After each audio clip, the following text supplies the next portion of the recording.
요 학교들 기준으로 생각해보면 10% 이상 다 증원된 학교들은 6년 동안 평가를 꼼꼼히 받아야 된다. 근데 이렇게 안 해주면 이제 의료 서비스, 의학교육 서비스 질이 좀 하락하잖아요. 그러니까 당연히 이건 해줘야 되는 거예요. 이건 맞는 거죠. 근데 이게 통과가 안 되면은 그럼 무슨 일이 생기냐? 이게 핵심입니다. 의대는 신입생 모집을 할 수가 없게 돼요. 되게 중요한 부분이죠. 의대 신입생 모집이 아예 중단돼 버리는 겁니다. 그러면 의평원 평가를 안 받아도 되는 학교 혹은 받기는 하겠지만 조금 걱정이 없는 학교도 있겠다. 왜요? 정원이 안 늘어나면 10% 이상 안 늘어나면 저 앞에서 본 저 재평가에 그렇게 영향을 안 받게 되잖아요. 그 학교들이 어디일까요? 라는 질문을 가지고 와봤습니다.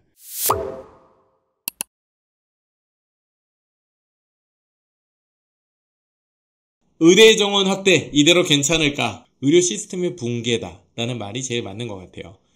환자 수가 엄청나게 몰려들어서 병원이 바빠서 힘들었던 코로나 시기의 위기와는 또 다르게 그때는 코로나가 끝나면 원상복구가 되니까 이거였잖아요. 근데 지금은 그게 아니라 그냥 시스템 자체가 우리가 그동안 꽤 오랫동안 유지해왔던 의료 시스템 자체가 이것도 좋고 나쁨을 떠나서 일단 붕괴된 것 같습니다. 그러니까 뭐 교육 시스템, 환자 보는 시스템, 그 안에서 수련을 하는 시스템, 나중에는 이제 건강보험도 한 3년 후인가요? 고갈된다고 하더라고요. 근데 이제 뭐 그 시기쯤 볼 때 뭔가 좀 혼란스러운 것 같습니다. 이 주제가 너무 어려운 주제죠. 그래서 아마 다들 관심을 많이 가지시는 것 같은데 저는 그래도 교육 쪽이니까 의대 정원 문제를 가지고 이 문제를 또 들여다보겠습니다. 제일 온도차가 큰 게 사실은 교육 쪽이에요. 이거 의대 정원 문제를 가지고서 희망을 갖는 사람들이 또 일각에 있기도 하니까요. 이 수험생들은 사실 그렇거든요. 의대 가기 좋아진 거 아닌가. 근데 웃을 수만은 없는 이런 상황입니다. 이대로 괜찮을까? 의평원 의료기관들 혹은 그 교육된 어떤 교육시설에 대한 평가를 내리는 기관입니다. 상위 기관이죠. 의평원에서 이런 이야기가 나왔다고 합니다. 집단 유급을 하게 되면 그것도 의대 인증평가 검토에 반영하겠다. 집단 유급은 지금 사실은 초유의 사태긴 하지만 지금 거의 불가피해 보입니다. 정부는 어떻게 해서든 막으려고 해서 방학 때도 수업을 듣게 하겠다. F를 맞아도 유급을 안 시키겠다. 여러 가지 편법을 동원해서라도 1학년을 올려보내고 4학년을 6학년을 졸업을 시키고 이렇게 하려고 하는 것 같은데 문제는 학생들이 요동이 없어요. 학교로 아무도 안 돌아오고 있습니다. 이제 9월 개학이 얼마 안 남았잖아요. 근데 학교 수강 신청과 휴학 이후에 재복학 이런 논의는 아예 멈춰버린 것 같습니다. 자, 그런데 집단 유급을 하게 될 경우 의대 인증평가 이걸 하는 곳이 의평원인데 집단 유급을 하는 학교는 어디겠어요? 모든 의대가 다 해당됩니다.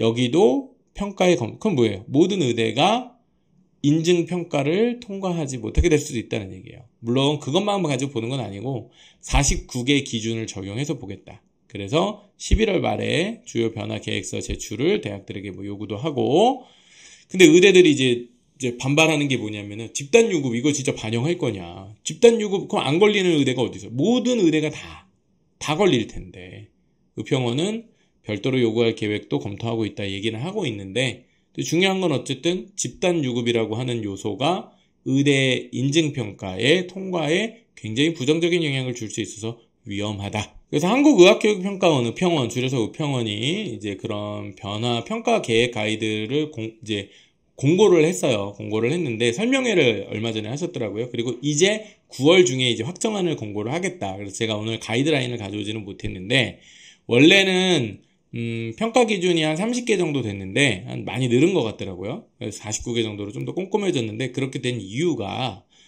이게 입학 정원이 10% 이상 늘어나는 사건을 큰 사건으로 보고 의대 정원이 10% 이상 늘어난 대학들을 대상으로 해서는 조금 더 자세하게 꼼꼼하게 또 오랫동안 추적 관찰을 하면서 근데 이거 왜 하는 거예요? 괜히 깐깐한 시어머니 짓 아니고 의사들의 실력을 검증해야 되니까. 근데 사실 이거는 국민들의 어떤 생명권이 달려있는 문제잖아요.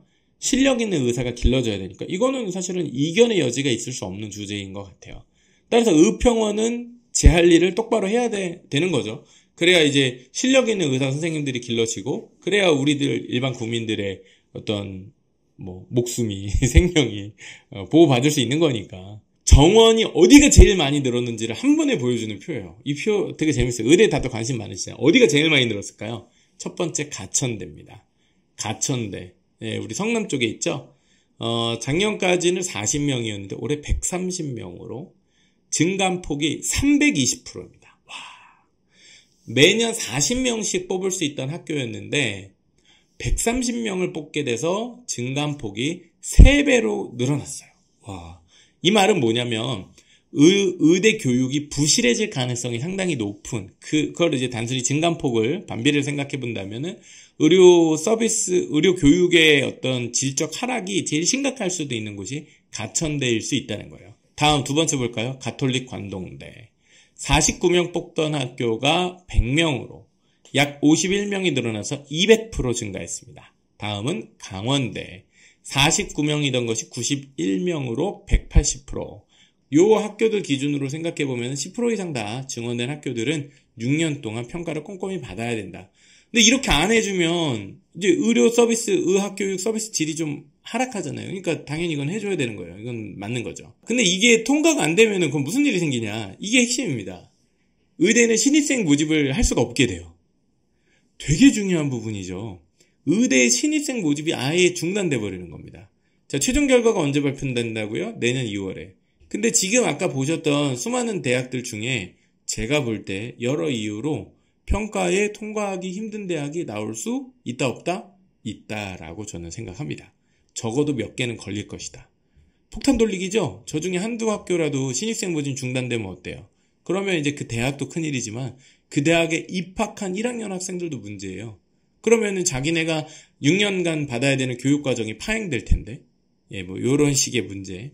이게 제가 보는 시스템의 붕괴. 특히나 교육의 측면에서 볼 때도 의대 교육의 시스템적 붕괴.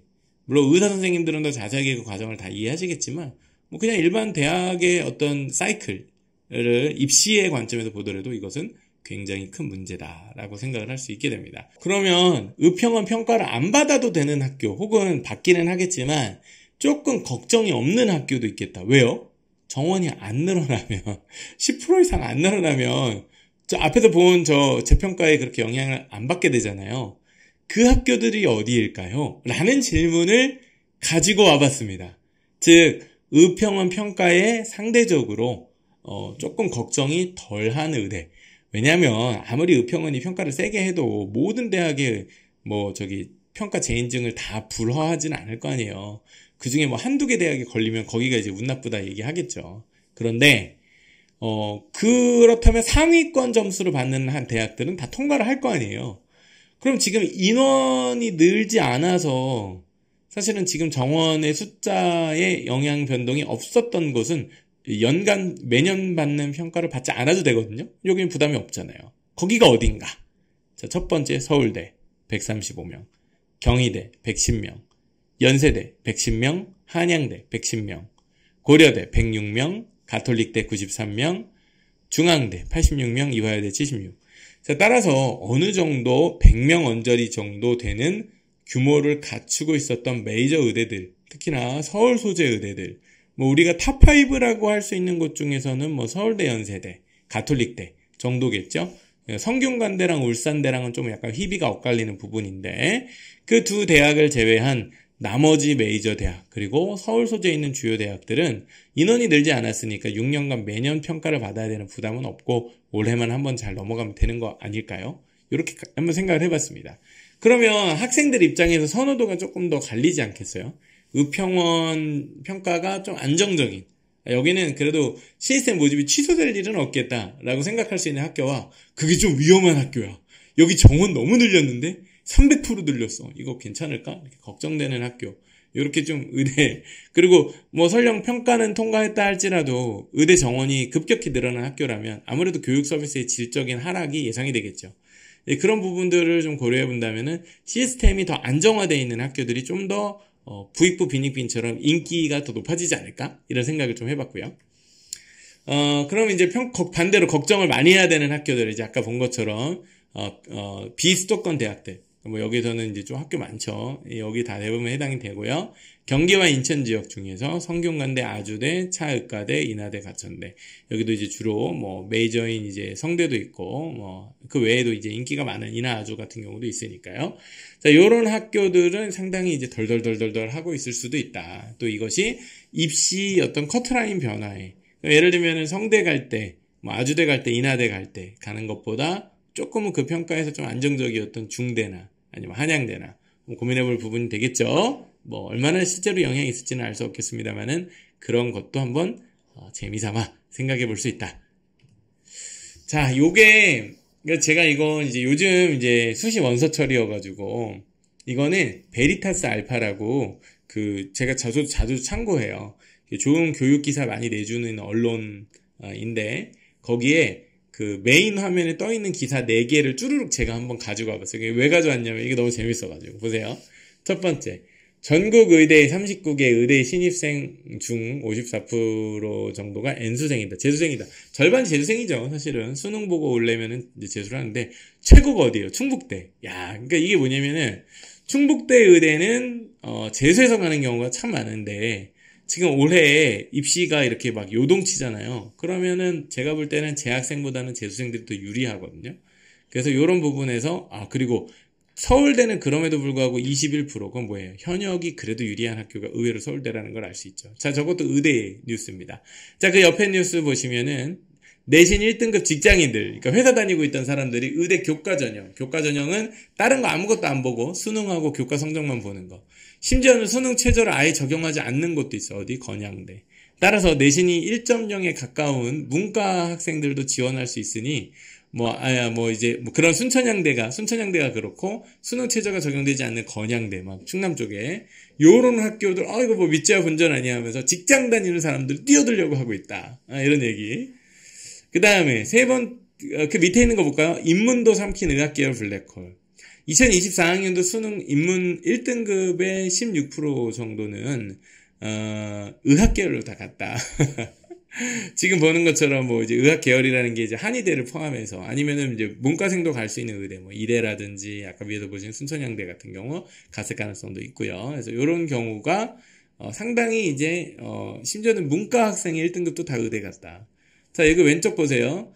이것도 이게 기사가 있더라고요. 전국 8개 영재학교 운영 이후 사라졌다. 대학 진학 정보 부존재. 이게 무슨 얘기냐면 영재학교 출신 학생들이 어느 대학에 갔는지 밝히기를 꺼려한다는 거예요. 왜 그렇겠어요? 의대 가서 그렇죠. 영재학교 출신들이 의대 간다고 하면 사람들이 뭐라고 하겠어요? 아니, 국가 세금으로 운영되는 영재학교에서 과학영재 키우라고 학교를 만들어줬더니 그 애들이 다 의대 가면 과학영재는 누가 키우냐 이렇게 얘기될 테니까 이제 저 문제가 있는 거죠. 이 4개 기사가 다 의대 얘기죠. 그러니까 의대가 이렇게 혼란함에도 불구하고 입시판에서 의대는 여전히 블랙홀이다. 이거를 알 수 있는 대목이어서 재미삼아 가져와 봤습니다. 자, 이제 마지막 페이지인데요. 2025 입시가 이제 본격적으로 스타트를 했습니다. 저는 사실 의대 증원을 빨리 철회하라라고 지금 이제 의료계에서는 많이 얘기를 하고 있고, 근데 제가 볼 때 정부는 뭐 그냥 강행할 것 같아요. 별로 줄일 것 같은 움직임은 잘 엿보이지 않는 것 같습니다. 근데 이제 그게 데드라인이 있었어요. 그게 언제냐면은 여기서 보시는 바로 이 수시문서 모집 원서 접수하는 시기입니다. 저는 사실은 9월달이 이제 데드라인이라고 생각을 했어요. 왜 그랬냐면 11월이 아니라 애들이 원서를 쓰면 끝나요. 이때부터는 정원을 줄일 수가 없어요. 왜냐면 의대 정원 3,000명에 맞춰서 지금 상담까지는 받았어요. 그러니까 사실은 여름 전에 줄이려면은 원상복귀 하려면 여름 전에 했었어야 됐는데 이미 애들이 원서 상담 다 받았단 말이에요. 그럼 뭐냐면 의대 증원이 늘어난 인원들을 가지고서 자기 6개 수시 원서를 어떻게 써야 되는지 상담을 다 받았다는 얘기예요. 따라서 지금 아이들은 전략을 다 세웠는데 지금 바꾸라고 해도 사실은 안 돼요. 근데 그래도 어떡해요? 어쩔 수 없이 바꿔야 된다고 하면 줄여야죠. 그러니까 지금 어떻게 보면은 아직은 골든타임이 좀 남아있는 건데, 근데 이것도 얼마 안 남았습니다. 2주 후면 수시 모집이 시작됩니다. 원서 접수가요. 원서 접수하면 그때부터는 못 바꿔요. 저 때부터는 의대 정원은 이제 완전히 고정되는 겁니다. 저게 마지노선이에요. 저 마지노선을 넘어가게 됩니다. 근데 지금 분위기로 봤을 때 뭐 9월 9일에서 13일 수시원서 접수인데 저 시기 전에 의대 증원을 철폐하겠다. 동결하겠다. 과거 기준으로 아마 그렇게는 잘 안 될 것 같습니다. 그렇다면 저는 이제 사실은 이거는 이제 나중에 법정 분쟁 소지가 있기 때문에 원서 접수를 끝내면 그때부터는 이제 정원에 손을 댈 수 없다라고 저는 생각을 하고, 또 의대 정원을 늘렸는데 이런 여러 가지 잡음에도 불구하고 늘렸는데 다시 줄인다? 이것도 현실적으로 있기 어려울 것 같습니다. 그래서 만약에 정부가 정말 의대 정원을 만약에 마음을 완전히 180도 전환해서 늘리지 않고 동결하겠다. 그러면 반드시 9월 전에 바꿔야 되고요. 그 다음에 뭐 그것도 사실 학생들한테 엄청난 혼란을 주겠지만 뭐 그래도 만약에 원서 모집 끝나고 나서는 이제 그때는 돌이킬 수 없다. 예, 저게 제가 볼 때는 마지노선입니다.